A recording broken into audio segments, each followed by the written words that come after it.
السلام علیکم ورحمۃ اللہ وبرکاتہ۔ حضرات، آج میرا عنوان ہے مسلمان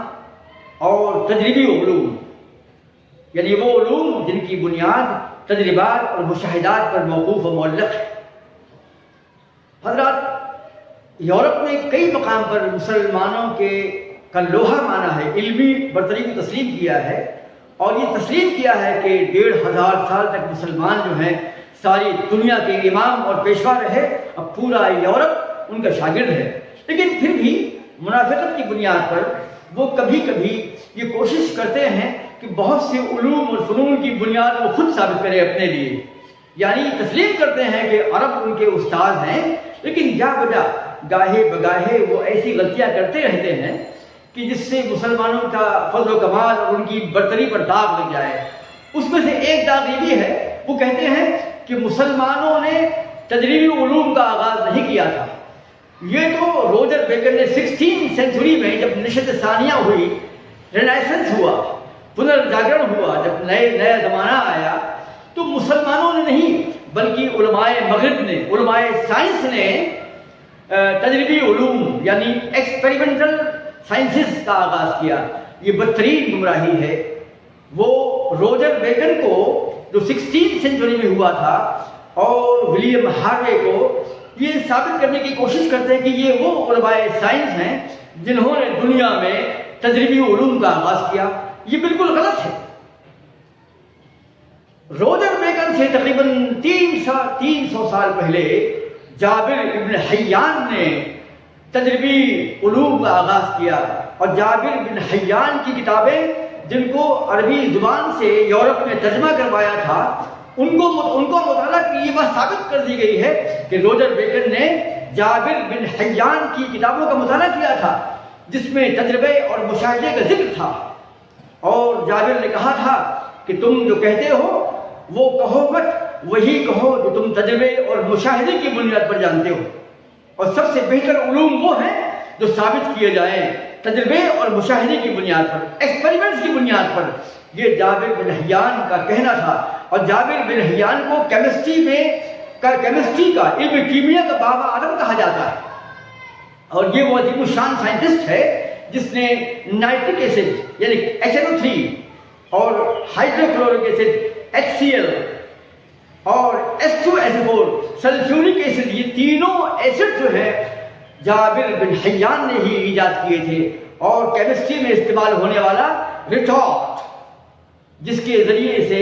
ڈسٹلیشن کرتے ہیں، دواؤں کو کشید کرتے ہیں اور دواؤں کا ارک نکالتے ہیں، پانی ایک لمبی ہوتی ہے، قرامبیق ہوتے ہیں، قرامبیق یعنی ریٹارٹ، اس کا بانی بھی جابر تھا، اور بہت کچھ ہم جابر پر الگ سے انشاءاللہ خطاب کرنے والے ہیں۔ تو جابر بن حیان کی کتابوں کو پڑھ کر کے روجر بیکن نے جو ہے تجربے اور مشاہدے کو سیکھا اور اس کو آگے بڑھایا، اور یوں ہی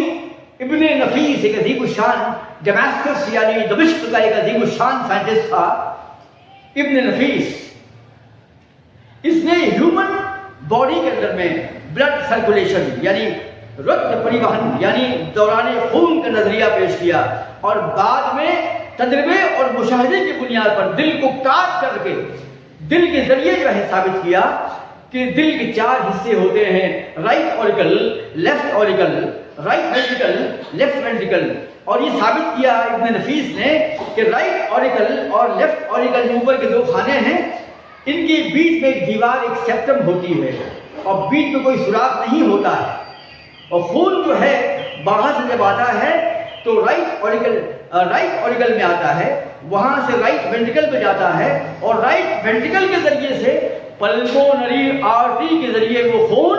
پھیپھڑے میں جاتا ہے پاک ہونے کے لیے، وہاں سے آکسیجن کو لینے کے لیے جاتا ہے، پھر آکسیجنیٹڈ ہونے کے بعد میں وہ خون جو ہے لیفٹ اوریکل میں آتا ہے، وہاں سے لیفٹ وینٹریکل میں جاتا ہے، اور لیفٹ وینٹریکل میں ایورٹا کے ذریعے سے آرٹریز میں جاتا ہے، اور آرٹریز سے آرٹیریول میں جاتا ہے، اور آرٹیریول سے بلڈ کیپلریز میں جاتا ہے۔ اس طریقے سے پورے جسم کے تمام اعضاء میں خون پہنچ جاتا ہے۔ تو ابن نفیس جو ہے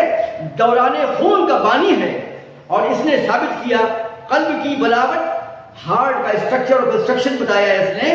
لیکن پھر بھی لوگ جو ہے ولیم ہاروے کو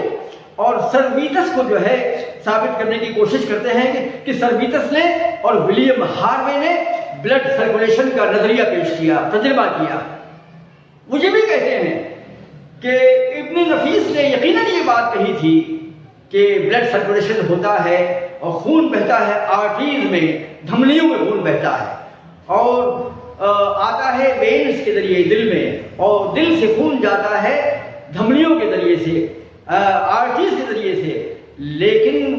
علماء یورپ کیا کہتے ہیں کہ ابن نفیس نے یہ قیاس کیا تھا، تجربہ نہیں کیا تھا، یہ بات غلط ہے۔ ابن نفیس نے تجربے کے ذریعے سے بلڈ کے پلمونری سرکولیشن کو ثابت کیا کہ دل جو ہے رائٹ آریکل سے رائٹ وینٹریکل میں جاتا ہے اور رائٹ وینٹریکل سے پھیپھڑے میں جاتا ہے اور وہاں سے آکسیجن جمع کرتا ہے اور پھر وہاں سے لیفٹ آریکل میں آتا ہے۔ یہ ثابت کیا اس نے، کس نے؟ ابن نفیس نے۔ لیکن ولیم ہاروے کے نام یہ سہرا باندھنے کی ناکام کوشش کرتے ہیں، وہ کہتے ہیں کہ ولیم ہاروے نے بلڈ سرکولیشن کا نظریہ پیش کیا، جو غلط ہے۔ حضرات،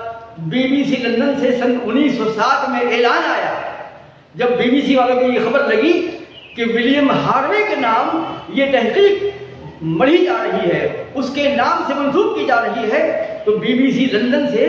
یہ خبر آئی کہ ولیم ہاروے کے نام سے جس تحقیق کو منسوب کیا جا رہا ہے وہ غلط ہے۔ بلڈ سرکولیشن کا جو نظریہ اور تجربہ جو ہے ابن نفیس نے پیش کیا تھا، ولیم ہاروے نے